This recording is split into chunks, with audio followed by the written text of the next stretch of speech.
So it's been a while since I last did a vid going in depth on Bluey, and I've been wanting to get back into the swing of things, but didn't know where to start for a video idea, and then it hit me. Episodes. I began watching the show in 2020 around when the COVID pandemic hit. This was a show I didn't know I needed, and enjoyed every single second of it. I haven't been committed to a show such as this in a long time, and Bluey was pulled into my world. There's not one episode in the show that I generally dislike. Camping, The Creek, Takeaway, The Adventure were some of my favorite episodes from Season 1. Going to the halfway point of Season 2, Flat Pack just 2 episodes before, along with Camping, were tied for my favorite episode in the show. That was until Sleepy Time came along. A while back in my Why I Love Watching Bluey vid, I mentioned that Sleepy Time is my favorite episode in the show, but I never went into detail as to why that was the case. Well, today, that's what we're going to do. Explore what might be not only the best episode of Season 2, but even the whole series. This is Sleepy Time. I should start by getting the cons out of the way, and there's only one that I can find in this episode. It's too short. Despite the time being one of the longest episodes in the series at 7 minutes and 30 seconds long, I want these episodes to last forever. And I'll bring this up again. It's remarkable how the show is able to tell all of this in a full and complete story, with pacing it just right, in just 7 minutes. I would kill for the episodes to be longer in length, but that would be too much work added on for the animators to do. So now let's get to the actual episode. So it's nighttime and Chili reads Bingo 2 stories. One about a mom and baby chick, and the other one is about the planets of the solar system. Both are important for the episode later on. And another mention, around Bingo and Bluey's room there are stars around the walls.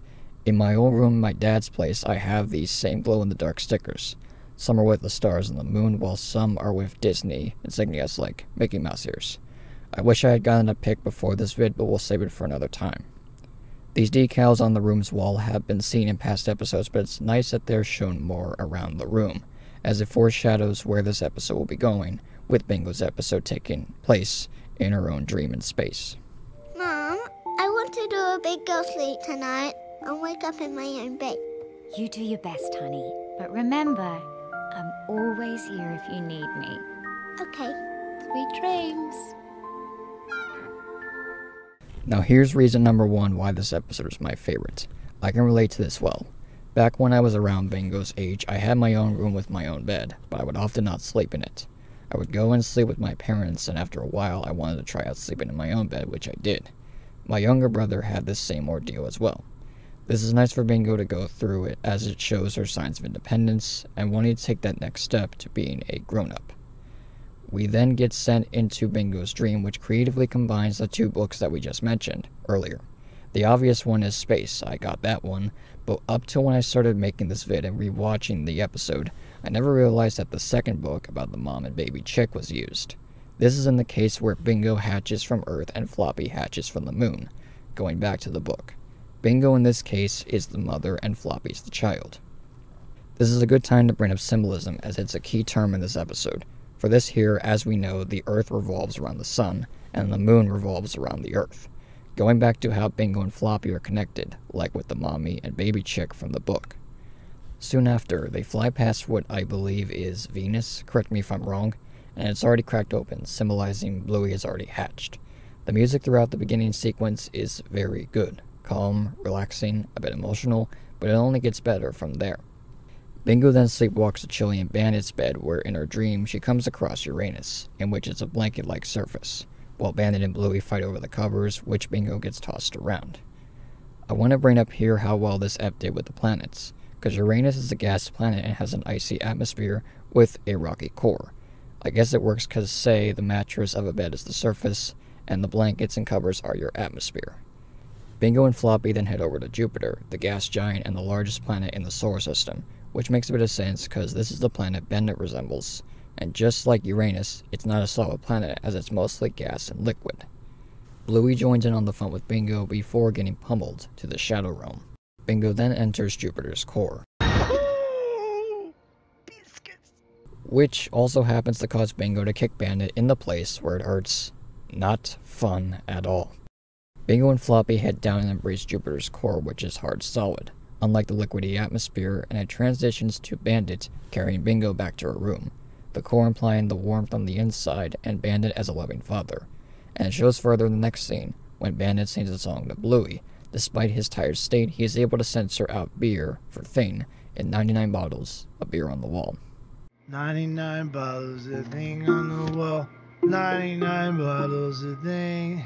And if one of these bottles should happen to fall, there'll be 98 bottles of Thing on the wall. Afterwards, Bingo and Floppy get the covers taken off of them and end up on Pluto, the furthest planet from the sun, and also the coldest, far away from the light.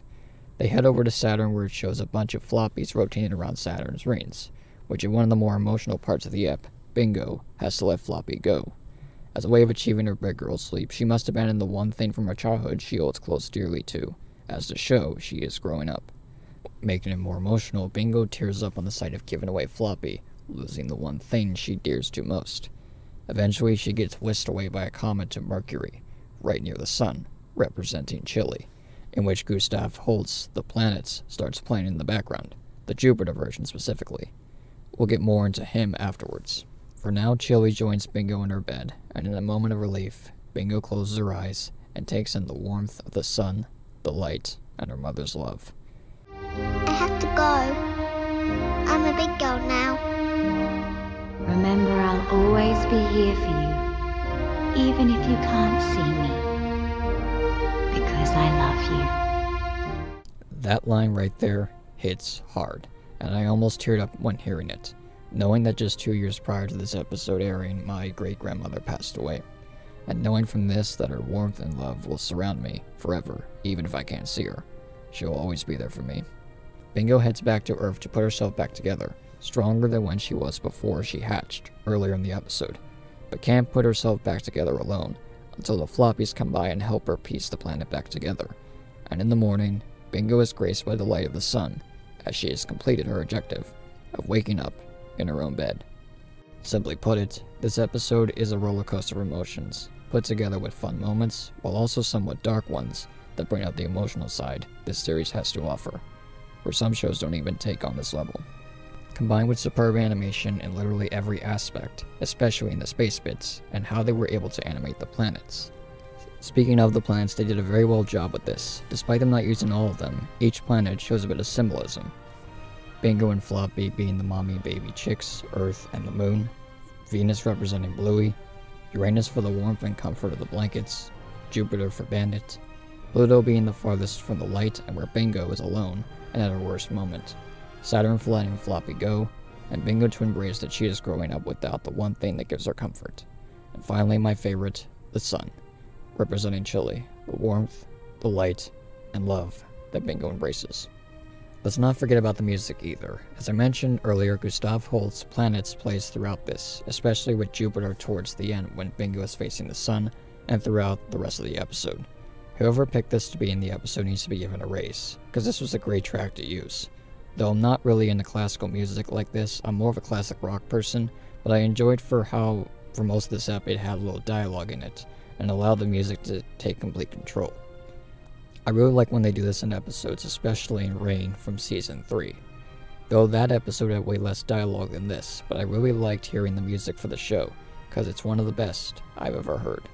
Overall, I don't really have much else to say, but everything that makes Bluey great is on full display here, and Sleepy Time is truly one of the greatest episodes to air in animation, period. And as for the series, I don't think we'll see another episode as magical as this one for some time, maybe ever, but you never know. So let me know down below what you thought of Sleepy Time, and what is your favorite episode from all of Bluey. With that said, thank you all for watching, and until next time, I will talk to you all later.